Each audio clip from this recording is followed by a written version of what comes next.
Ahora vamos a iniciar un diálogo con la familia Muga, que aparte de hacer buenos vinos, tienen mucha energía, porque los centros de Jaén nos acostamos tarde. Y los tengo aquí, tanto a Ana como a Eduardo, frescos, dispuestos a contaros y hablaros de su empresa familiar. Tenemos un vídeo preparado que os lo vamos a poner para que vayáis, para los que no habéis tenido la suerte, yo me considero entre los afortunados de visitar la bodega, que conozcáis un poquito más la bodega. Luego os pasaremos una presentación y luego se iniciará el día. ¿De acuerdo? Pues vamos a ver esos primeros minutos del vídeo. Bueno, perdonad. Toca presentarlo correctamente. Nos acompañan Eduardo Muga, director financiero de Muga, tercera generación, corrígeme, de la empresa familiar, y Juan José Llef, gerente de Bardisa, primera, segunda generación. ¿De acuerdo? Muy bien, pues ahora sí, adelante el vídeo, por favor.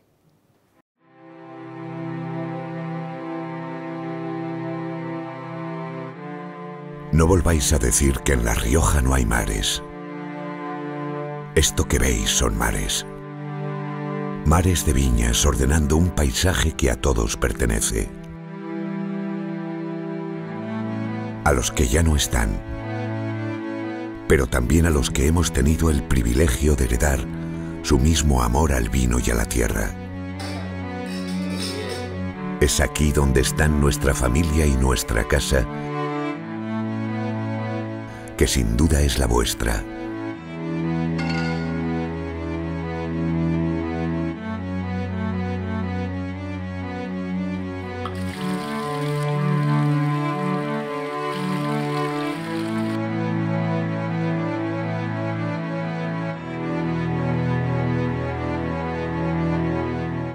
Mansa geografía de ríos y de valles que nos motiva y nos impulsa desde la tradición a la vanguardia.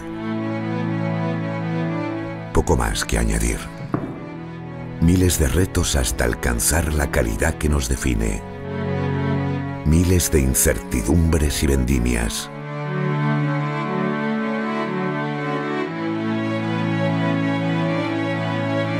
Miles de sensaciones y de sueños.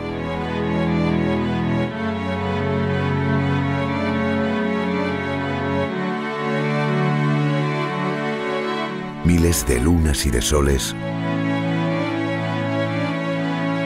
y tan solo una forma de expresarlo. Muga. Mares de viñas.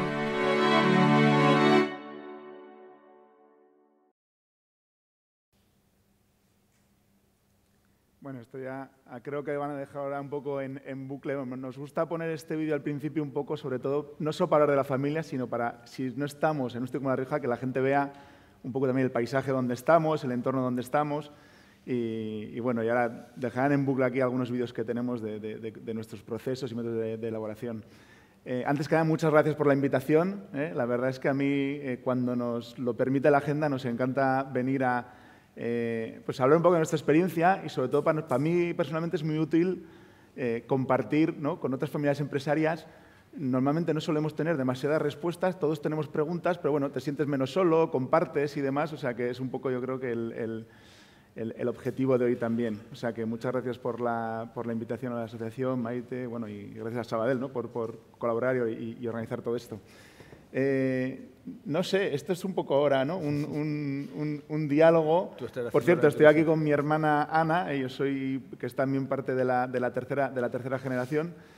Y bueno, a nivel, si quieres, a nivel de nuestra... sí, rápidamente, solo daros unas pinceladas para poneros en contexto de quiénes somos.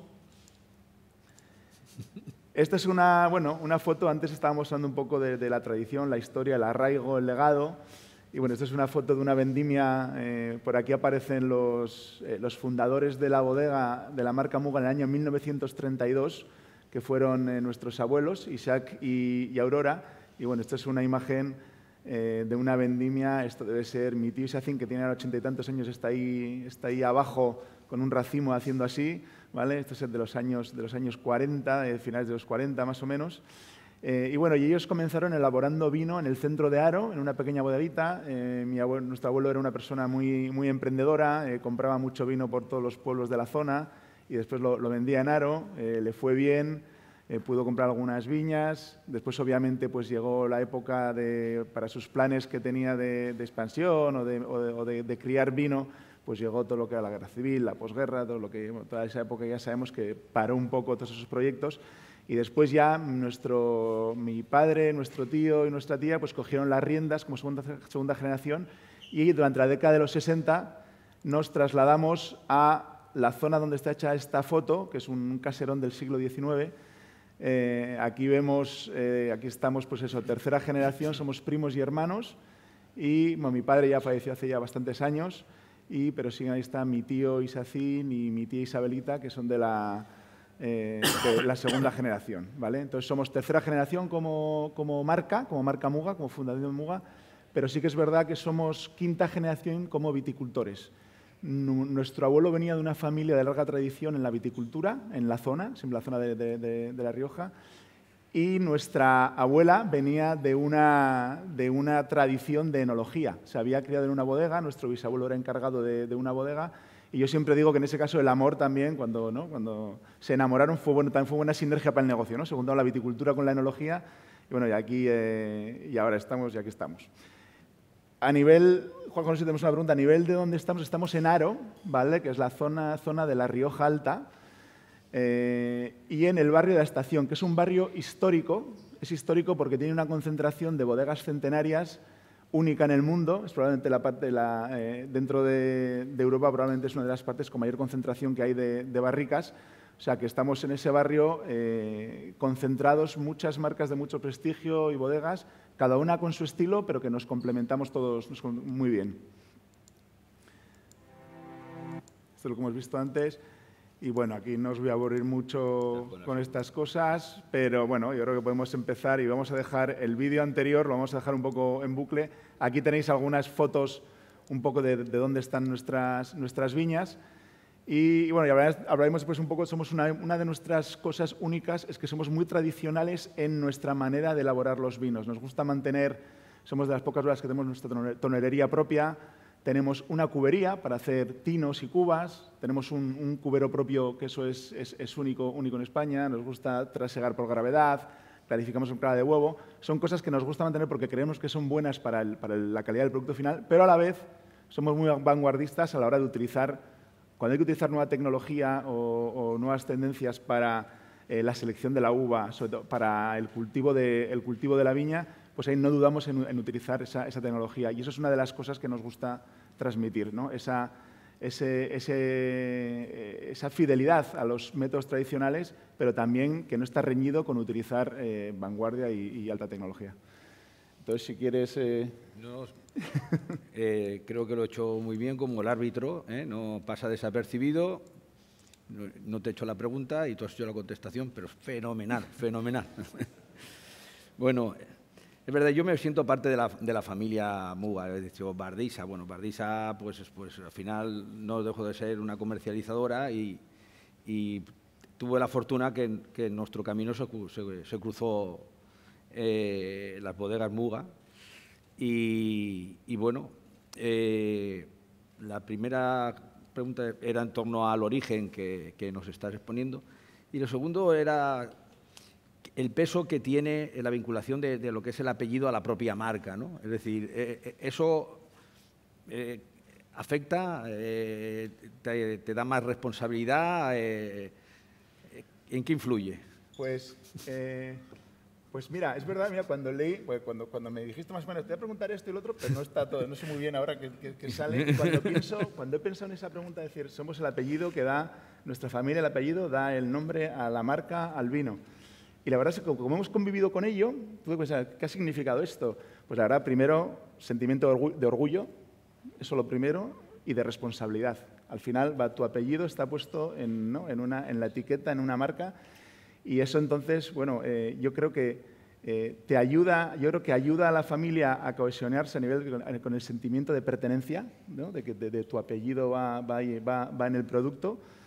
Y también ese sentido de la responsabilidad por ejemplo, yo siempre digo que aunque nuestro vino esté muy bien distribuido, tenemos la suerte de trabajar con grandes distribuidores, como es el caso de Bardisa en Alicante, pero yo cada vez que entro en un restaurante y veo una botella mía en una mesa, es que tengo me entra ahí un cosquilleo y yo digo, el día que pierda eso, querrá decir que he perdido algo de pasión, ¿no? Y eso va un poco eso, que va tu apellido en ello y entonces quieres buscar siempre la excelencia, ¿no? Es un modo de vida y palabras muy manidas como la excelencia, la calidad, pero de verdad que es algo que para nosotros es innato y hemos crecido con ello y es algo irrenunciable. Una de las singularidades como empresa familiar es que estáis conviviendo a nivel directivo varias generaciones. ¿Cómo fue tu incorporación y cómo lleváis el tema de cómo se fue incorporando las generaciones y están ahora mismo cohesionadas y funcionando? Bueno, primero, si hablo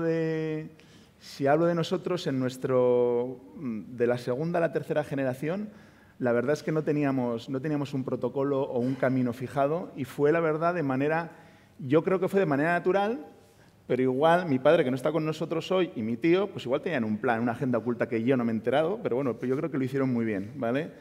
Había una rama que fue la de mi tío, que de manera, pues por sus intereses y lo que les inquietudes, se dedicaron más a la parte técnica de viticultura, elaboración, y por la parte de nuestra rama de mi padre, pues nos decantamos más por la parte más empresarial, un estudio de económicas, otro comercio del vino, mi hermana también lo que se llamaba antes empresariales, yo también.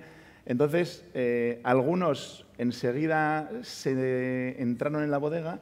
Yo, en mi caso, siempre tuve claro que quería hacer otras cosas antes, que igual en un futuro no descartaba, pero siempre estuve como 10 años trabajando en multinacionales, en cosas de finanzas, seguros, y por Europa, por ahí, y ya llegó un momento ya que, bueno, al cabo de un tiempo ya de 10, 12 años, ya me volví, pero dicho esto, siempre en contacto con la empresa y con el mundo del vino, que yo creo que eso es lo importante y que por lo menos ahora nosotros tratamos de trasladar ese amor por el vino y por la empresa familiar y por entender nuestras raíces a nuestros hijos y nuestros sobrinos.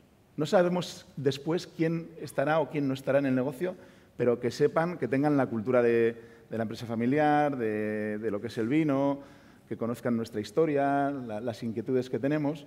Y nada, pues eso, en mi caso fue ir fuera y después llegó un momento que, oye, me apetece volver o entrar en la empresa familiar, pero ya pudiendo aportar algo. ¿Ahora ya tenéis establecido un protocolo familiar? Buena pregunta. He estado comentando antes. Nosotros firmamos un protocolo familiar hace muchos años, 20 años, y ese protocolo nos sirvió para poner en aquel momento, pues eso, sobre la mesa todas las inquietudes, ciertas reglas, pero sobre todo reglas que yo creo que iban a afectar más a la siguiente generación que a la nuestra, que ya estábamos en el negocio. Y ahora estamos en el proceso probablemente teníamos que haberlo hecho antes, pero bueno, ahora también es un buen momento para hacerlo, sí, nos va bien, estamos bien avenidos y tal, pues poner sobre la mesa todas las cosas que han evolucionado, que han cambiado muchas cosas en nuestro entorno familiar, empresarial. Entonces estamos ahora en el proceso de actualizar con unos consejeros externos, actualizando nuestro protocolo familiar. Y lo que sí hemos hecho desde entonces sí que fue revisar, hicimos un ejercicio que era parcial del protocolo familiar, que era poner negro sobre blanco. De hecho, me he traído el iPhone porque de vez en cuando me lo leo. Son un par de hojas con nuestra misión, nuestros valores, nuestros objetivos, toma de decisiones, esas cosas que yo creo que es importante refrescarlo y que todos estemos al tanto de ello. Y, bueno, un poquito, vamos a ver, si bien Aurora Caño fue una de las personas, o la persona que al principio tenía un peso específico a la hora de poder, bueno, de valorar los vinos o la calidad de los vinos por sus cualidades organolépticas, y es verdad también que está Isabelita como una parte importante de la empresa. No es verdad ahora mismo que lo que faltaría sería una mejor incorporación de las mujeres. ¿Lo tenéis eso ya pensado? ¿Cómo está el tema? Bueno, sé por dónde va tu pregunta, porque es... Ana, yo... Más que incorporación o no, es verdad nada, que las mujeres en nuestra familia siempre han tenido fama de tener un gran olfato. Y la anécdota que cuenta, mi tía que sigue en vida, tiene una cabeza perfecta de memoria y tiene ahora 85, no tendría que decir su edad, ¿no? Sí, 85 bueno, años, creo sí, que es. porque... 85. Y siempre cuenta la anécdota, cuando ella se iba al cole, con 13, 14 años, antes de irse al cole, mi abuelo le ponía como 3 o 4 copas de vino de la que había comprado y ella olía y simplemente le decía, dime en orden cuál te ha gustado más o menos, ya porque se fiaba mucho de su olfato. Y mi abuela también tenía buen olfato, mi hermana y mi prima también, entonces sí, la verdad es que debe ser algo genético que han sacado un muy buen olfato, sí. Yo digo, pero que dentro de la incorporación parece ser que ha sido más lento a la hora de que la siguiente generación, por ejemplo, tu hermana, tu prima, no son tan activos dentro del día a día, dentro de la empresa. ¿En el siguiente protocolo está contemplado? ¿Cómo tenéis el tema ese? Bueno, en el siguiente protocolo lo que tenemos, yo creo como muchos protocolos de la estructura clásica, una de las partes muy importantes es qué requisitos queremos tener para que alguien de la nueva generación se incorpore al negocio, tanto a nivel de formación, de idiomas, yo creo, aunque lo estamos ahora mirando, yo personalmente creo que es muy importante que se tenga una experiencia fuera de la empresa familiar, no sé de cuánto tiempo, pero que se tenga antes de incorporarse. Creo que es bueno para que vean otros ambientes, para que todo el mundo tenga un jefe, para esas cosas. Entonces, eso es muy importante, y yo creo que de manera, antes de, sin ponernos a revisar o mirar protocolos, todos de mis hermanos y de mis primos, y es algo porque lo hemos visto en nuestros padres, hemos invertido mucho en la educación estamos invirtiendo mucho en la educación de nuestros hijos, ¿vale? Porque eso es algo ya que no hace falta ser empresa familiar, eso es algo que se queda ya para ti, eso ya no te lo va a quitar nadie, entonces yo siempre les digo, oye, yo os estoy dejando educación, os estoy dejando aprender un idioma, después tener una experiencia por ahí, y después ya tienen ya sus armas ya para... Otro tema importante, has dicho que se sentía mucha satisfacción de poder beber un vino en una mesa. Cuando te la estás tomando aquí, o estás en Madrid, o estás en París, o estás en Nueva York, o estás en Pekín y puedes beberte un Muga, ¿cómo pasáis de lo que es el barrio de la estación de ahí a estar en todo ese espacio en el mundo, que es vuestro mercado? Pues ¿Cómo fue? ¿Por qué? Pues nosotros actualmente exportamos más o menos el 55% de nuestras ventas son en el exterior, ¿vale? Estamos en unos 80 países. El primero es Estados Unidos. Y menciono Estados Unidos porque cómo empezó, mi padre y mi tío tuvieron una expansión en la época de los 70 y los 80, sobre todo a nivel nacional, pero siempre fueron especialmente mi padre, muy inquieto en llevar el vino a otros países. Y Estados Unidos no voy a decir que fueron los primeros, pero sí que fueron de los pioneros en ir allí estamos hablando de hace 35 o 40 años, pues contactaron con un agente con el que seguimos trabajando hoy en día, y aquello fue, vamos, esos son los mercados exteriores, es primero, hay que mirarlo, yo siempre los mercados exteriores y los nacionales, yo siempre lo comparo con una viña. Hay que sembrar, hay que tener paciencia y cuando tiene ya cierta edad, invertir, cuando tiene cierta edad ya te va a dar sus frutos. Y los mercados internacionales es lo mismo. O sea, fue ellos el afán de decir, yo quiero que nuestros vinos se beban en los mejores sitios y vieron en Estados Unidos un mercado con mucho potencial.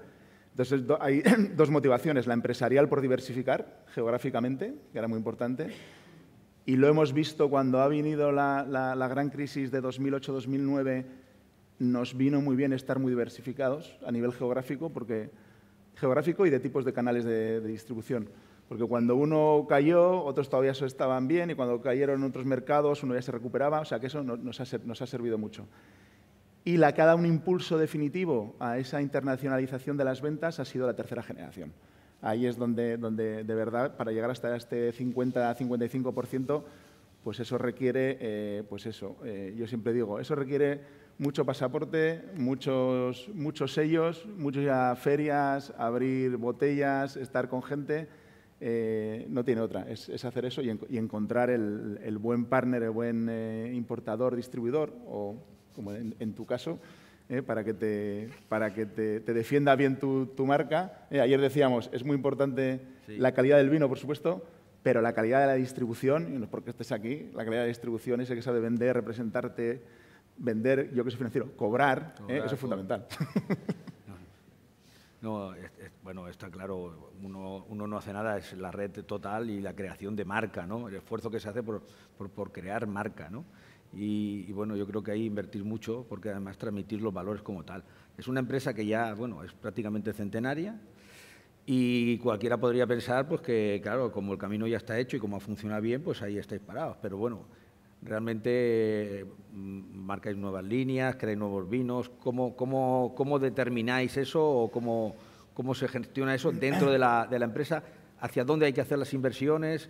¿Cómo lo hacéis eso a nivel empresarial? Bueno, esto a nivel, cuando hablaba antes de nuestra misión, valores, objetivos, sí que tenemos muy claro, primero, el saber hacia quiénes somos y hacia dónde queremos ir como Muga, como empresa y como familia empresaria.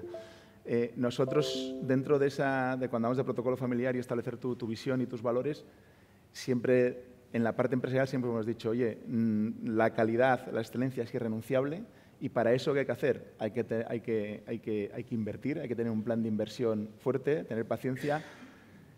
Maite estaba comentando antes cosas como la visión a medio y largo plazo, que parece una cosa fácil, pero no, hay que aguantar, hay que tener músculo y hay que tener paciencia, el arraigo. Entonces, nosotros ahí siempre lo hemos tenido claro. ¿Y eso en qué se ha traducido?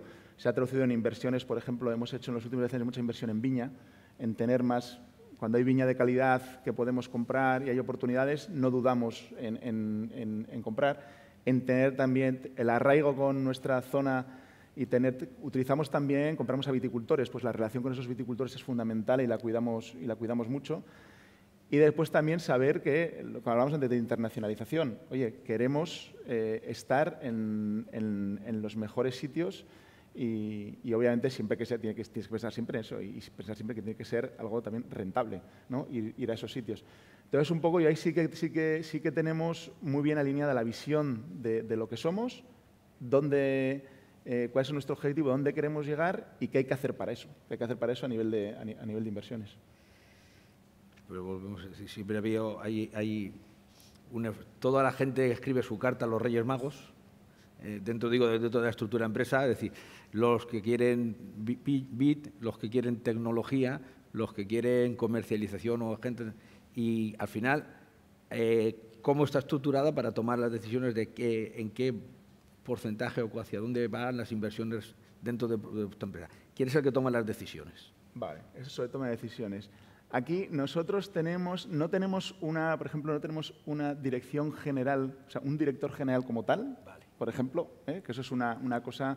Hasta ahora funcionamos, las decisiones de estrategia que estaba yo hablando antes, de hacia dónde queremos ir, inversiones que vamos a acometer en los próximos años y demás, eso en el Consejo de Administración estamos ahora mismo toda la tercera generación, somos 7 más los de la segunda generación, y ahí ese tipo de directrices se toman ahí. Y después, a nivel de la dirección, hay una especie de dirección colegiada donde se actúa mucho por consenso. Esto tiene sus pros y sus contras. A nosotros ahora, de momento, nos ha funcionado. Hay una dirección más técnica, otra dirección más comercial, marketing y financiera. Y en ese comité de dirección es como tomamos las decisiones por consenso. Cuando hay una discrepancia sobre algo, porque hacia dónde el rumbo lo tenemos claro, hacia aquí. Para llegar hasta allí, tal, y si a veces hay diferentes tipos de opiniones, normalmente el que ve que el resto está a favor se une, ¿vale? Yo siempre digo que hay que ser y además tenemos un gran equilibrio de competencias y tiene que haber mucha generosidad, yo creo. Hay cosas que veo en mi hermano o en mi primo que yo no puedo hacer. Ellos ven en mí cosas y eso hay que ser generoso para dar mucho valor a eso, y eso te ayuda después, que si tú en un momento dado no lo ves claro, pero ves que el resto lo tienen claro, entonces vamos todos a una y ahí es muy potente. Puedes tardar a veces más en tomar la decisión, pero una vez que la tomas, ya estabas antes de los productos. Nosotros no sacamos productos todos los años, pero sí que somos muy inquietos en investigación y desarrollo, en probar nuevas cosas. Ayer, por ejemplo, tuvimos un evento donde probamos 2 añadas nuevas de unos vinos que no han salido hace mucho. Uno salió en el 2016 y otro en el 2018. Y eso es fruto de la inquietud de tal en aquel momento no me acuerdo cómo fue, pero seguro que alguien dijo, oye, hay una posibilidad de hacer este tipo de vino, tal y cual. Igual discutimos si queríamos o no y cuando dijimos sí, venga, a por ello. Así. Un poquito de vino, más que de la empresa como tal. Es decir, ¿notas un crecimiento dentro de los blancos? ¿Cómo ves el mercado del vino? ¿Cómo el futuro, hacia dónde crees que camina? ¿Hacia más exportación, hacia más interior? ¿Qué dificultades tenéis de formación de personal? Si estáis cambiando los marcos de plantación para poder eliminar la mano de obra, si estáis invirtiendo para poder eliminar también más mano de obra o más productividad, ¿cómo lo ves eso? A nivel de la viña hay un punto aquí que ahora mismo está muy de sostenibilidad, por ejemplo. Has hablado ahora de la viña, de la productividad. Nosotros todo lo que hacemos, por ejemplo, toda la vendimia es a mano. No nos planteamos nunca que por temas de productividad, y fíjate que te lo está diciendo el director financiero, que yo podría hacer los cálculos, que no los he hecho porque sé que no es algo irrenunciable, decir, no, nosotros queremos hacerlo todo a mano porque creemos que es bueno para cómo, por ejemplo, las uvas van a llegar a la bodega en el momento de la vendimia. Obviamente todo esto tiene sentido si tú después haces un gran vino y le das el precio que le tienes que dar al vino. Eso es así. Y ahí seguimos con esfuerzos continuos. Y a nivel de sostenibilidad es algo que yo siempre cuento que la primera vez que me hablaron, me invitaron a dar una charla en Madrid sobre sostenibilidad, que iban diferentes tipos de empresas, hace 12 años o así. Y me dije, oye, tú como empresa familiar, ¿de qué vas a hablar de sostenibilidad? Entonces yo dije que sí, sin saber, y tuve que llamar a un amigo, oye, ¿qué es la sostenibilidad? Porque claro, ahora parece que todo el mundo lo sabe, pero ¿qué es la sostenibilidad? Y cuando me empecé a buscar, dije, es que nosotros lo hacemos, nosotros y otros de nuestro sector, lo hemos hecho durante muchos años. Obviamente ahora se ha mejorado mucho porque hay más conocimiento sobre la viña, los métodos que se pueden utilizar. Tenemos uno, por ejemplo, que se llama el método que la gente siempre le choca un poco el título, que es de confusión sexual, ¿vale? Y que se utilizan unos difusores con feromonas que confunden al macho, a la polilla y se va y tal. Pero bueno, hay muchas cosas que se hacen, lo que pasa es que antes no se comunicaban tanto, ¿vale? Pero ahora esas hay que comunicarlas. Que el reto ahí de la viña es seguir avanzando en la viña con el conocimiento que hay en la viña. Hay muchas técnicas de viticultura de precisión, o sea, se ha mejorado mucho. Y esto al final es como, oye, aquí estamos en una zona donde se come muy bien, por ejemplo, ayer que bien comimos, para hacer un buen plato necesitas una buena materia prima, pues para el vino es lo mismo, como no te enfoques en la viña, ya puedes hacer, que estamos viendo aquí, tus propios cubas, toneles, lo que quieras, que es muy importante también para después para la elaboración del vino, pero hay que enfocarse mucho en la viña. Y a nivel comercial, para nosotros es muy importante seguir con este buen mix que tenemos, puede subir un poco exportación o no, pero estamos con este mix que tenemos ahora, creemos que estamos contentos con este mix, porque también creemos que en la zona donde tú estás, en este caso en España, tienes que tener un peso importante, una marca, esa es mi opinión. Una marca que además, como decías, tiene el nombre y transmite los valores, ¿no? ¿Y crees que todos esos valores al final está en el vino? ¿Crees que se nota? Sí, el vino, y lo que pasa es que esto es difícil de trasladar o de explicarlo, pero yo cuando pruebo vinos, si conozco al que está detrás que ha hecho ese vino, de alguna manera se nota en el vino. En el tipo de vino se nota. El que es así un poco seco, pero muy disciplinado y tal, ves el vino, joder, qué bueno está este vino, pero es pum, no tiene un defecto, pero igual le falta alguna imperfección. Lo ves en el vino. Y yo creo que las marcas, y aquí no me quiero ir por las ramas y cortarme, porque yo soy muy malo con los tiempos, o sea que... aparte del protocolo que estamos revisando, mira, hace poco, la semana pasada, que le estoy mirando a mi hermana, porque estuvimos también revisando un poco nuestro plan de marca y de marketing, y la marca tiene que transmitir lo que somos nuestros valores y la familia. O sea, no podemos ser de una manera y después que nuestra marca se traslade al público de otra manera. Si nosotros somos cercanos, pues tenemos que hacer nuestro vino y nuestra marca, pues tiene que ser un vino cercano, ¿vale? Y ayer estuvimos súper a gusto con mucha gente y lo hacemos de manera informal. Pues eso es una de las cosas que ahora parece que se ha perdido, que es el contacto con el público, ¿no? Que surgen las nuevas maneras de comunicarse, las redes sociales. ¿Eso cómo lo estáis incorporando vosotros, que de verdad sois muy de piel, muy de sentir con el marketing y la comunicación de esto dentro de la marca Muga? Pues mira, nosotros es verdad que lo que más nos gusta es estar con la gente y recibirles en nuestra casa, que por cierto estáis todos invitados antes de que se me olvide, pero obviamente eso tiene sus limitaciones, ¿vale? Entonces, para que la gente vea lo que estáis viendo ahora mismo en el vídeo, porque Cuando viene la gente es la manera de decir que la gente entienda todo lo que hay detrás de una botella, del proceso de elaboración. Mucha gente, un comentario típico cuando vienen y nos ven y ven todo lo que hacemos, dicen, pues joder, es que me parece barato el vino ahora, ¿sabes? Después de todo lo que haces. Pero a tu pregunta, con todas las nuevas, la comunicación obviamente es muy importante. Antes hablaba de lo de la sostenibilidad, que lo tienes que comunicar lo que haces, y nuestros valores y lo que es la marca. Mi hermana, por ejemplo, que supervisa todo el tema de marketing digital y redes sociales, pues estamos muy activos ahí.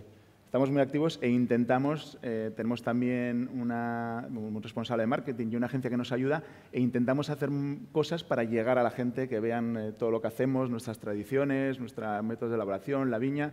O sea, que en ese aspecto estás muy activos y además hay que estar en constante movimiento. Y depende del país al que vayas. Antes mencionabas Pekín, pues el importador de Pekín pues ve nuestras redes y dice, joder, qué material tan bueno que tenéis, ¿me puedes hacer algo pero que sea solo 20, 30 segundos para ponerlo en plan TikTok? Tal, pues bueno, tú te vas adaptando y ves si va o no con tu marca, ¿no?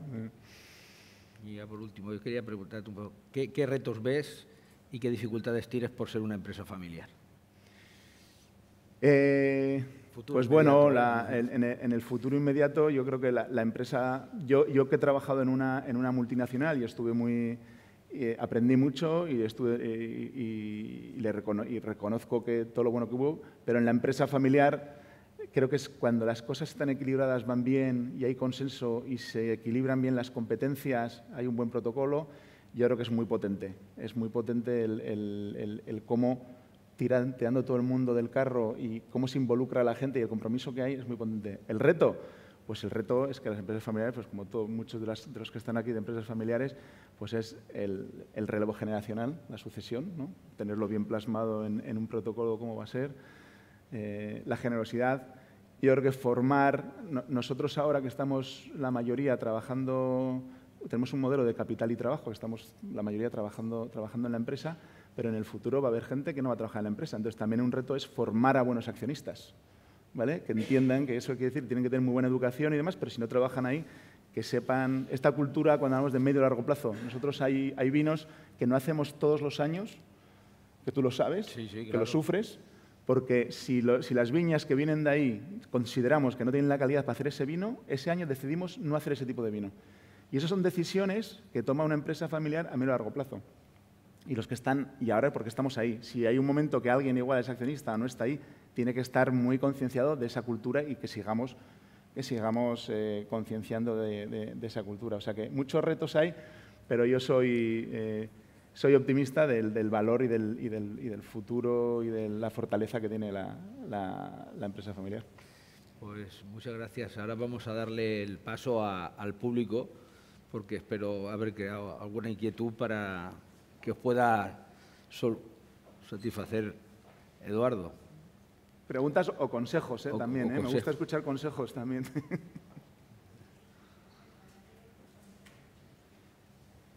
Bueno, muchísimas gracias.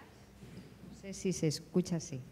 Bueno, muchas gracias. La verdad es que es un placer escucharte y muy interesante en las dos facetas, en la de familia, empresaria, empresa y también en la de el vino, que yo creo que es muy atractivo. Preguntarte por los órganos de gobierno que tenéis establecidos, si tenéis consejo de familia, si tenéis asamblea de familia, cómo lo veis y qué estáis preparando también para esa cuarta generación. Sí, pues sí, no, muy importante. Teníamos el protocolo, ahora mismo en la práctica, es sobre todo lo que utilizamos es el Consejo de Administración, que muchas veces se confunde con el Consejo de Familia, y después por debajo un comité de dirección, ¿vale? El protocolo ahora es como ya de manera informal, tenemos ya la cuarta generación, algunos de ellos ya en su mayoría de edad, pues una de las partes de actualizar el protocolo es eso, es tener esa asamblea familiar, ese consejo de familia, el consejo de administración, ya veremos, de momento está como está, ese comité de dirección, pero sí, sobre todo, lo del consejo de familia y asamblea familiar. Porque ahora mismo, pues por los que somos y en el momento en que estamos, pues se han confundido un poco. Y creo que es importante separar y tener por ejemplo, digo, porque estamos ahora revisándolo, pero no sé, pero si tienes, ¿no? Oye, los cabezas pues aunque no estén en el consejo, pues de cada rama tiene que haber, no sé, pues uno de mis hijos, el otro un sobrino, tal y cual, en ese consejo de familia. O sea, que creo, en eso estamos ahora para implementarlo.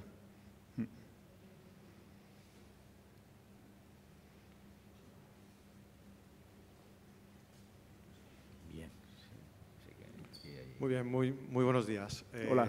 Encantado con la presentación. No soy entendido de vinos, adelanto, pero sí que he viajado mucho en los últimos 15 años y estoy pensando fuera de Europa sobre todo. Y a pesar de un gran esfuerzo, como bien se ha hecho en Muga, pues he estado en muchos restaurantes, y esto ya es una apreciación personal. Repito, fuera de Europa, y en la carta de vinos siempre aparecen los vinos franceses, los italianos, australianos, chilenos, Sudáfrica, y en muchos restaurantes he echado de menos los vinos españoles. Lo digo así de sinceramente de los últimos 15 años.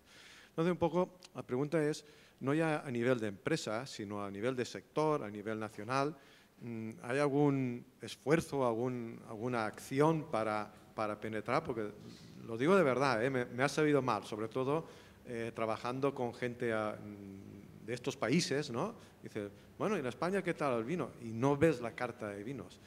Repito, no tengo datos estadísticos, es sencillamente una apreciación. Gracias. No, pero no tienes dato estadístico, pero es una realidad. Es verdad que se han hecho los vinos a la hora de exportar y España lleva desventaja a nivel de cuando ha empezado, hablo del sector en general, respecto a países como Francia, como Italia, ¿vale? Y sí que se están haciendo, yo creo que se están haciendo, porque la calidad que tenemos, los vinos premium españoles tienen calidad de sobra y no tienen que tener ningún complejo y pueden competir con cualquier vino con cualquier zona y cualquier vino del mundo. Sí que ahora se han subido, se exporta más, pero hay que seguir haciendo un esfuerzo en nuestro caso llevamos muchos años, pero un esfuerzo de exportación, de imagen, de comunicación y de imagen del producto, ¿vale? Y esto, bueno, es, hay que hacer cosas, pero esto no es de un día para otro. Entonces yo creo que se está mejorando, pero todavía queda mucho recorrido por hacer. Aspectos conjuntos por hacer. Sí que es verdad que los consejos reguladores tienen sus campañas, hacen sus ferias en el extranjero.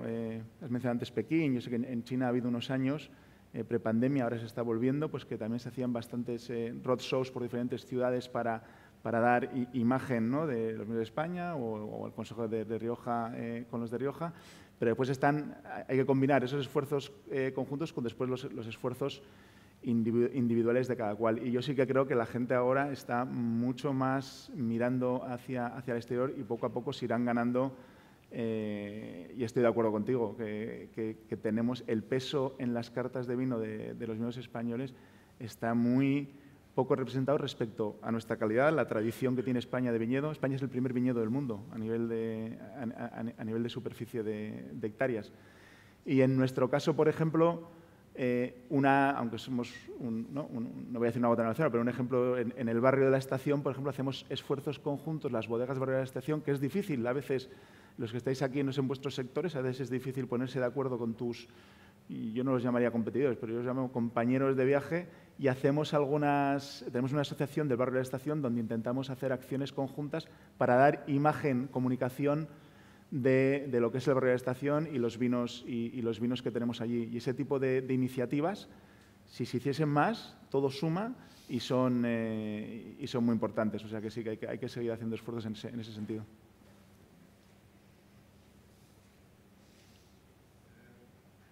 Ha sido muy interesante conocer la experiencia en tu empresa de cómo participa la familia en la empresa, que lo hace a través de esta dirección colegiada.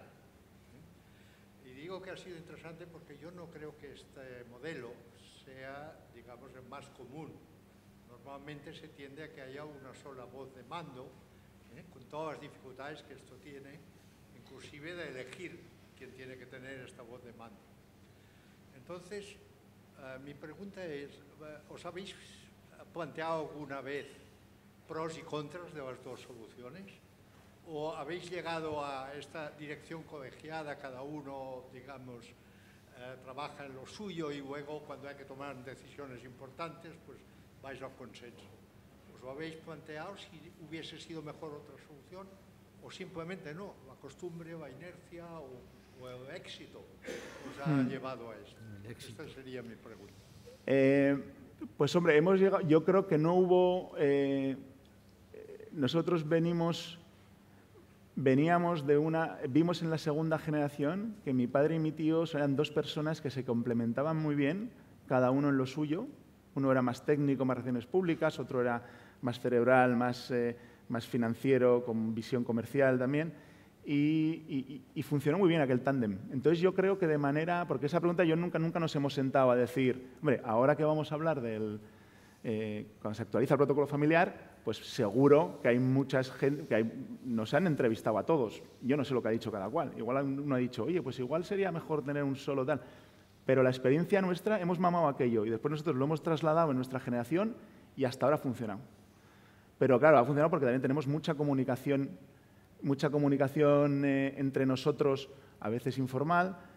El hecho de que sea un mundo como el vino, aunque mis primos sean más los de la parte técnica, cada vez que hay que probar un vino, que un vino está en barrica y hay que pasar no sé qué y tal, muchas veces te dicen, oye, pásate por aquí que tienes que catar los vinos y decir no sé qué. O sea, que hay mucha... nos complementamos muy bien. Entonces, eso, la respuesta es, nos ha funcionado bien hasta ahora. ¿Es un reto para el futuro y siguientes generaciones? Por supuesto. Habrá que plantearse ahí qué hacer, pero vamos, ahora de momento a mí si me lo preguntan, idealmente yo digo, oye, si se consigue esto llevarlo a cabo, ha sido una buena herramienta. Es verdad que no es algo común y me lo plantean muchas veces, oye, ¿quién es vuestro tal? Pero bueno, de momento nos ha funcionado. Es un modelo acertado. El hecho de que primero haya gente especializada en hacer un producto de calidad y después que haya otra parte de la empresa que se dedique a comercializarlo y a saber exactamente, a escuchar al mercado, pedir, después de escuchar, trasladar lo que dice el mercado, y los otros tienen la versatilidad suficiente como para poder adaptar a ese modelo. Y entonces creo que ha sido una de las claves de por qué habéis perdurado tanto en el tiempo. Yo, de verdad, con lo que yo conozco de vender el vino y de escuchar y de consumir, te das cuenta de que hay clientes que son perfectamente de Prado Enea y esa ha sido una insignia de vino de La Rioja, y cuando ahora estás hablando de Aro, de Torre Muga, Muga Selección, o estáis haciendo los vinos blancos, que es lo que está pidiendo el mercado, de Flor de Muga blanco, Flor de Muga rosado, te das cuenta de que uno no muere de éxito, es consciente de dónde estás, a dónde ha llegado, dónde quiere ir, y bueno, tú se lo trasladas a la otra parte de la familia y es que es capaz de darte el producto con lo que tenéis, y eso no es tan sencillo. En ese aspecto es verdad, somos flexibles y es lo que he dicho antes, hay mucha confianza en cada uno en el otro. Y somos muy fieles a nuestro estilo de vino, pero nunca dejamos de mirar también al mercado. Oye, porque al final queremos trasladar nuestra personalidad, nuestro vino, pero nosotros hacemos vino para que la gente lo disfrute. Entonces tienes que estar... Y ahí nos complementamos bastante bien, sí. Recuerdo una cosa que decías, ¿por qué si el vino está más o menos vendido, por qué viajas tanto? ¿No? Y dice, pues quizá porque viajo tanto el vino está vendido, ¿no? Es al revés, es verdad. Ayer nos decían, hicimos un evento que fue muy bonito y tal, que se organizó muy bien. Y algunos decían, joder, es que me sorprende, si tenéis una marca ya tan reconocida, aquí estáis bien asentados y venís aquí a hacer todo esto. Hombre, primero porque nos gusta, oye, estar con la gente y también es una manera de agradecer esa fidelización, pero también, si estamos donde estamos a nivel de ventas, es porque viajamos mucho y estamos ahí. O sea, es al revés. O sea, lo tengo vendido porque voy, ¿no? Acabamos el acto ayer sobre las 2 de la mañana. Y hoy a las 8 ya me ha llamado Marianne, una de las partes, desde bodega. Había volado a Bilbao a las 6 de la mañana. Sé que terminará tal, hoy nada más terminemos, nos vamos. Es decir, es verdad que os movéis por el mundo como por vuestra casa, ¿no? No escatiman ni tiempo, y toda la ni familia esfuerzo. está involucrada, porque yo se supone que por mi rol, pues tendría que ser el que menos, de los que menos viajo, pero bueno, también todos nos involucramos mucho en estar en el mercado. Y eso te hace entender también a la hora de tomar decisiones. Porque si yo me sentase en mi despacho todo el día y viniesen con inversiones y diría, ¿cómo? ¿Que te vas a ir a Alicante? ¿A qué? ¿Cuánto cuesta eso? Hay que...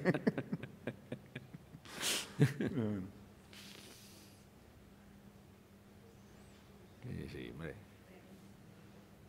Sí, sí.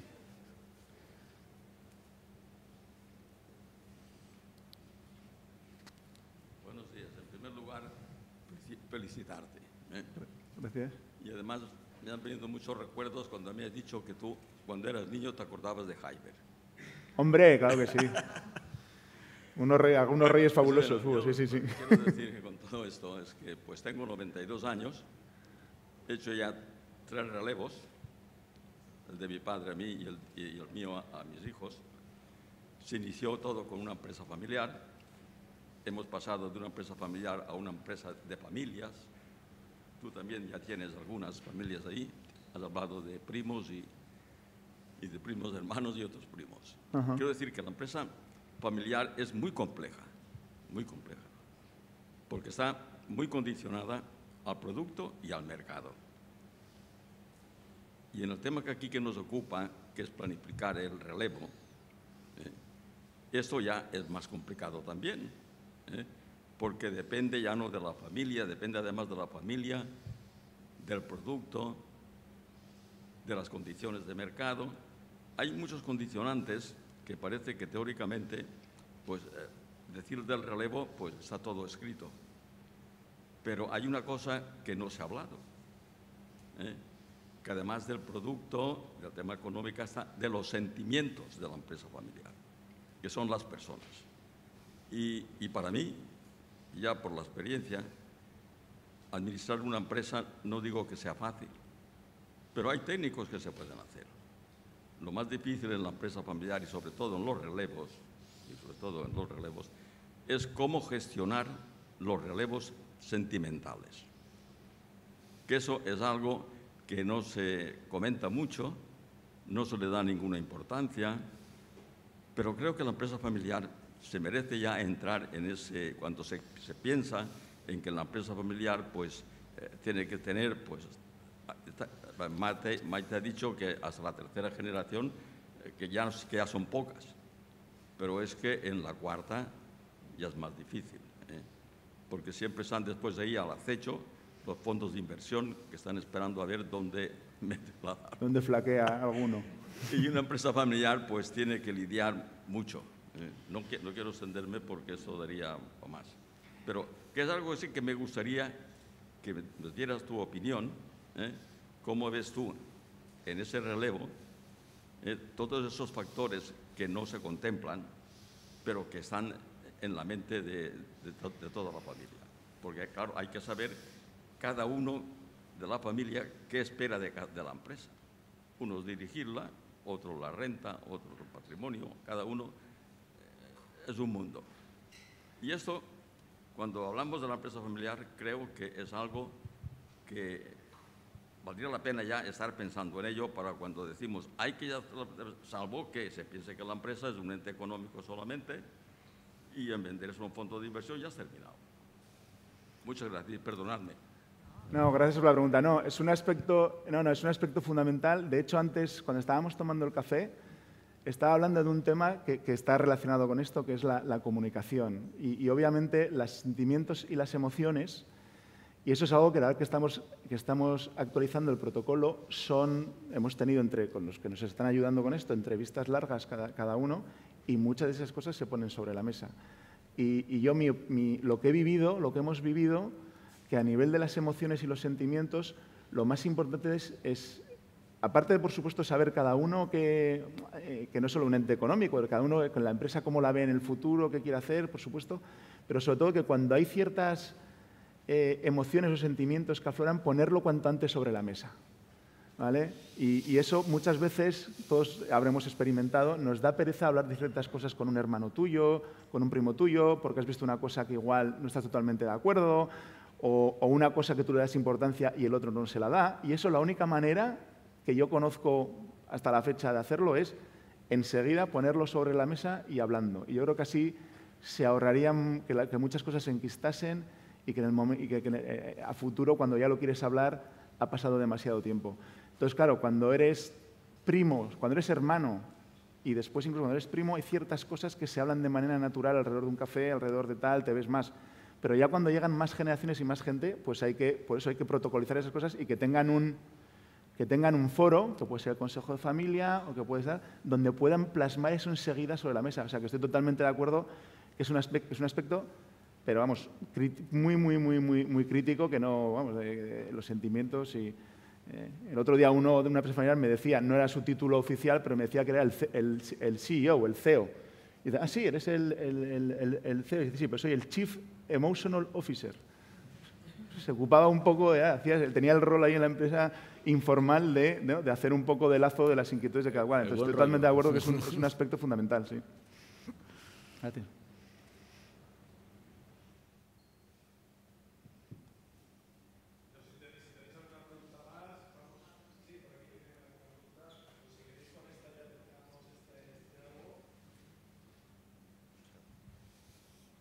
Bueno, yo estoy muy emocionado por conocerlo a usted, porque las sobremesas, cenas con su vino para mí han sido inolvidables, todas. Gracias. Porque su vino no falla. No hay problema de una botella porque no falla. Aparte de eso, yo soy segunda generación, entonces mi particular inquietud es, ¿van a entrar mis primos o mis hijos a la empresa que fundó mi padre? Usted dice, claro, su empresa está escalones mucho más arriba que la de muchos. Por ser hijo sobrino, pues os protocolizáis, hoy estudiamos fuera, venimos preparados, formamos en el consejo. Siempre tienen que entrar en un escalón por encima, hijos o sobrinos, o tienen que empezar de abajo y saber lo que es abajo, saber lo que es la viña, la tierra, que ellos sean jornaleros de sus jefes, de sus padres. No sé si me explico. Sí. Que sean desde abajo hacia arriba, porque a lo mejor están fuera o están en el colegio y no conocen los entresijos del fondo de la empresa, como la vuestra, que es la viña, que es lo más importante, según habéis dicho o ha dicho usted. Entonces, claro, venir porque sea sobrino o hijo de, me tengo que ir arriba a la oficina a mandar y no sé hacer una con un canuto. No sé si le ha pasado a vuestra empresa y esa es, para mí, una importante inquietud. Gracias. Bueno, eso es un aspecto también que ahora en el protocolo se contempla y en mi generación, tanto en mis primos en su aspecto más técnico, pasaron por todos los lados, una especie de formación que hacían en los diferentes departamentos de la empresa técnico, tanto en la viña como después en los procesos de elaboración, o sea que han pasado por ahí. Mira, estoy viendo ahora a mi primo Isaac, por ejemplo, y todos han pasado por ahí, por supuesto. Han tenido esos momentos, llámalo, entonces no se llama training program o como quieras, pero han tenido que pasar por ahí. Y en el caso de mis hermanos, pues también a nivel comercial también han pasado, incluso hicieron prácticas pues, con algunos distribuidores.